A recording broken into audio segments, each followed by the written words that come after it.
Over the years, the king of podcasts, Joe Rogan, has had a lot of people over. Sometimes the guests were extremely wholesome, which made the episode very nice or inspiring, but sometimes the guests were so annoying and opinionated that the discussions got seriously heated. In this video, we are going to look at some of the best and some of the worst guests in the history of the podcast. Let's kick off with one of the worst guests Joe Rogan has ever had on the show. In episode 917, Joe Rogan had Steven Crowder visiting. Crowder is an actor and comedian, and he himself also has a podcast called Louder with Crowder. The discussion got heated when they started talking about the legislation of weed. Crowder began by stating that he didn't actually care. I wouldn't talk about the marijuana issue. That I wouldn't care. Because here's the thing, I don't care about it. I One really way don't. or the other? But when they got deeper in the conversation, Crowder gave an argument that Rogan found hard to believe. But another thing that we just wrote about, and again, people get mad with the Economics. weed issue. Well, no. Traffic fatalities regarding marijuana have skyrocketed. Google that, because that's nonsense. After that, the discussion began to go more and more off the rails, and Joe became irritated with Crowder's behavior. And they're high. See, because, hold on, stop. No, hold on a second. This is you because you just interrupt want- way too much. No, You need to stop. you talk hold in on paragraphs. A second. No. I don't talk in Go ahead. paragraphs. I make full points. Right You're now, denying. of the chemical compounds. Hold on, fuckface. You're Well, denying. watch it. Come on. It's been a good Come on, conversation. We're friends. I'm just joking.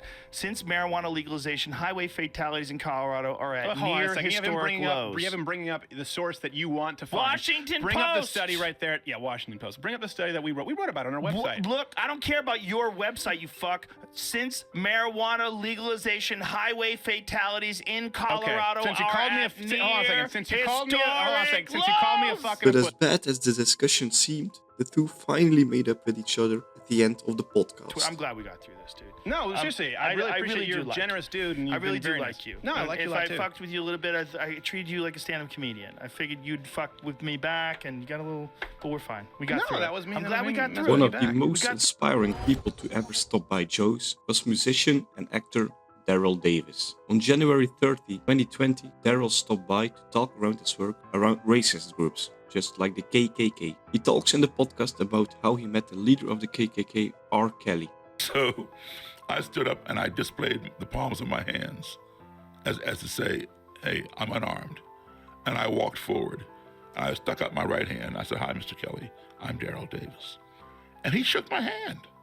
He shook my hand. And the Nighthawk shook my hand. Daryl also talks about how people need to learn to talk to each other in a better way. And some of the family members did not vote for that person. Right. People should be able, families should be able to talk about that and do it with civil discourse. We have lost the art of civil discourse. And Minds is going to restore that. Later in the conversation, he mentions that racism needs to be taken more seriously. You're saying from your perspective, it's not funny. Yeah, Right. yeah. I mean, there's humor in everything, but we shouldn't take racism. We need to take it more seriously than we do. But what makes him especially wholesome is the way he handles certain situations or conversation. This will go down as one of the best podcasts Joe has ever done. Petition to get this guy a Nobel Peace Prize. And where the conversation with Daryl was so calm and friendly, the conversation with Candace Owens was not.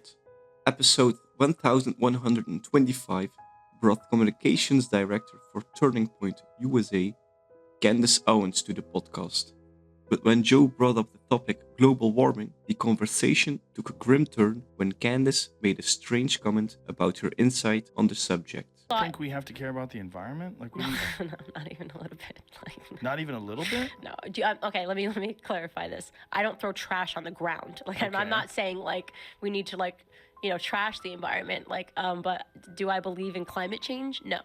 Joe himself gave very clear evidence that the majority of scientists working on the subject are convinced otherwise. Robert Schock. In 2014, the vast majority, 87% of scientists, said that human activity is driving global warming, yet only half the American public ascribe to that view. After which Candace still insisted that she does not believe in it. You don't believe it at all? I genuinely don't believe it. I know you do, but I genuinely don't believe it. Later in the podcast, Candace wanted to twist her words by saying that she has no idea what she is talking about, but Joe did not let this You have to have a pass. form of opinion Yeah. on everything. What you do have to have is the ability to know when you don't know what the fuck you're talking But about. I just said that. I said But that to you the didn't. entire But you time. said I you said don't this believe would. it. I you said I don't don't believe it. believe And then in you it. asked me, and I said this wouldn't be the hill I chose to die on because I don't. Right, I don't but why follow even it. say you don't believe in it?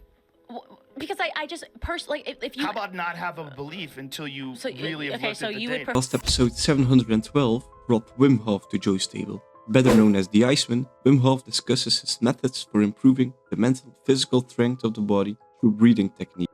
Exhalation. So, Once, breathe in. Like, what? Show me the method. Like, if okay. you Okay. go with me All now, right, 30 times. okay. Let go. Okay. Fully in. Once again, fully in. Letting go. Right on. Fully in. But letting go. Not fully out, just letting go. But fully in. Once again. And once again. I don't know. And Wim also mentions the reason why he is so passionate about this. My wife died in 95 because of suicide. I had 4 children with her. I was powerless then. My heart was broken and had no money, no nothing. And then this struggle and this fight began. I'm gonna prove this to the world and create a shortcut for anybody who is depressed or, sick. And people saw that he really was a good person by his response to this question A from group Joe. of people. It's the 3rd time already. Would you like anything else to drink? You're No, okay with your but coffee? yeah, You more want beer coffee. or anything? Oh yeah, beer. Yeah. Okay, let's get a few beers, Jimmy. Oh yeah. Oh boy, here we go. Yeah, sure, man. So this Mount. Never have I seen such genuine happiness for beer. But the real reason people liked this episode so much was when he told his mission. My mission is to help as much children in the world as possible. We have to bring back care and love, and this is my mission. And I believe in what I do. To me, Wim Hof is the greatest person alive right now, and maybe the greatest who ever lived. This is by far the best episode of Joe Rogan's podcast I've seen, and I've seen a whole lot of them. 24 minutes in, and this guy might be the most incredible person I've ever seen. And although the next guest gets no hate, discussion was no less controversial for that. In episode 1276, editor-in-chief of the Daily Wire, Ben Shapiro, was Joe Rogan's guest. They talked about a lot of controversial topics, but the discussion about same-sex marriage is what really stuck out from the podcast. Why do you care if 2 gay guys want to get married? So from a religious point of view? Sure, let's go from religious first. So why don't we do a secular point of view first? So Okay. the idea is not that I care deeply whether 2 gay guys want to get married to each other. The idea is that do I prefer traditional marriage to I don't think it's everyone. It's a conflation of identity and drive with activity, which is something fundamentally reject. Okay. Right. So religion fundamentally rejects the idea that you are driven to do something. Therefore, it is your identity. Therefore, you get to participate in a behavior. That's a chain of thinking that religion So does not in religion, if a man is gay, in your religion, Yes. if a man is gay and they're in love with another man, they should just squash those thoughts and find a woman. Well, ideally, they would be honest with the woman they marry, so they're not like messing up the woman. They would want to go and Ideally, get a woman. you would still get married and have children in a heterosexual relationship. If you're not up to that, then you wouldn't get married at all.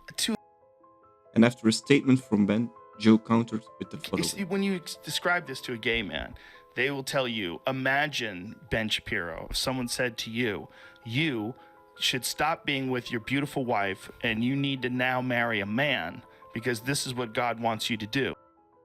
A few episodes later, the podcast brought comedian and actor Kevin Hart to the studio.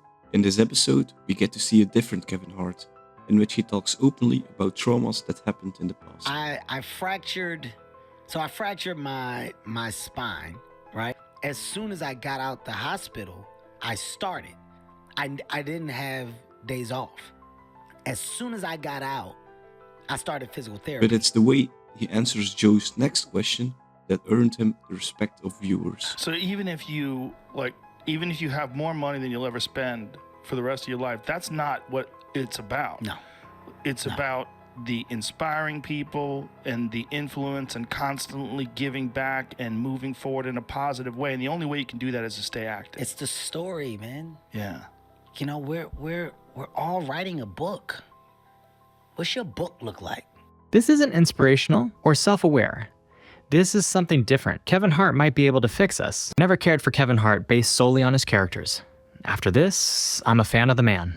Let's take a look at one of the worst guests in the history of JRE. Episode 948 brought American Jiu-Jitsu instructor and UFC analyst Eddie Bravo to the studio. And what made this episode so heated is when Eddie claimed that the Earth is not round. Oh, these Eddie, Japanese pictures, I've seen them. Put them up. They don't They're have terrible. that kind of Show space me a real satellite. picture. Show me a real picture. Listen, NASA Find does it. not have one of those satellites. Fake. Why do you think that's fake? That's fake as fuck. Why does it look fake It looks as fuck? like something you'd see in a movie. That's because when they do it in a movie, they try to make it look like this, which is what looks real. Hey, look, it's a real problem when you I'm say something, crazy. but don't say that. I Just am. stop. Just stop and think.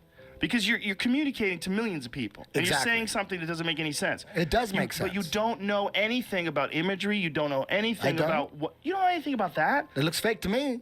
You're have a saying That's a it looks, fake-ass but you don't picture. have. Come on, Eddie. You're just looking at it with the naked. But when he calls the sources of Joe's arguments fake as well, you can clearly see frustration rising in Joe. Hey, where did you get this information? Jamie. Where'd you get it?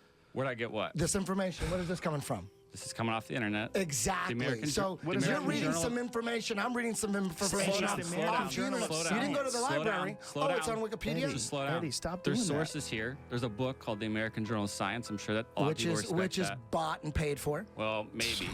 It is. Why would anybody be paying money for people to lie about the world spinning? That's a very good question that everybody asks coming in. And after a long conversation between the two, Joe completely ran out of The Earth is patience. spinning. Eddie, people have known it's spinning forever. That's how you. That's how the seasons Gravity, work. baby. That's how you see the sun. We spin around. That's why it Okay, makes explain this eclipses. to me. That's why you can age, track too. time zones. That's why you can put a piece of stick in the ground. You're saying all the it correct acts shit. as it acts as a sundial. You're saying all the shit. Eddie, you would say. there's a fundamental problem with the way you approach these things. And although Eddie Bravo completely exhausted Joe mentally, podcast 1788 had Jimmy Donaldson, better known as Mr. Beast, as guest. Here it becomes clear how invested Jimmy is in growing his channel and reinvesting everything he earns back into the business. We were all super small YouTubers, and we basically talked every day for 1,000 days in a row and did nothing but just like hyper study, like what makes a good video, what makes a good thumbnail, what's good pacing, like how to go viral. And we just call it like daily masterminds. We would just get on Skype every morning, and like some days like I'd get on Skype at 7 a.m. and I'd be in the call until like 10 p.m. and then I'd go to bed, I'd wake up and I'd do it again. And we'd do things like just take 1,000 thumbnails and see if like there's a correlation to the brightness of the thumbnail to how many views it got, or like. And when Joe asked if Jimmy never really bought anything for himself, he was told this. Why do I need money? So you don't like go crazy? You don't have a Ferrari or anything nuts? No. I think living your life chasing like a nicer and nicer car and a bigger and bigger box to live in is kind of like a dumb way to go about life. Yeah. Yeah. So I actually, funny enough, I lived in like a super below average home, and I kind of learned why famous people don't live in below average homes, because someone broke in, stole everything I owned. So I had to get a little nicer house for security reasons. But before I was robbed, I mean, like my place is like a little duplex, $700 a month. You get a roommate, it's $360 split.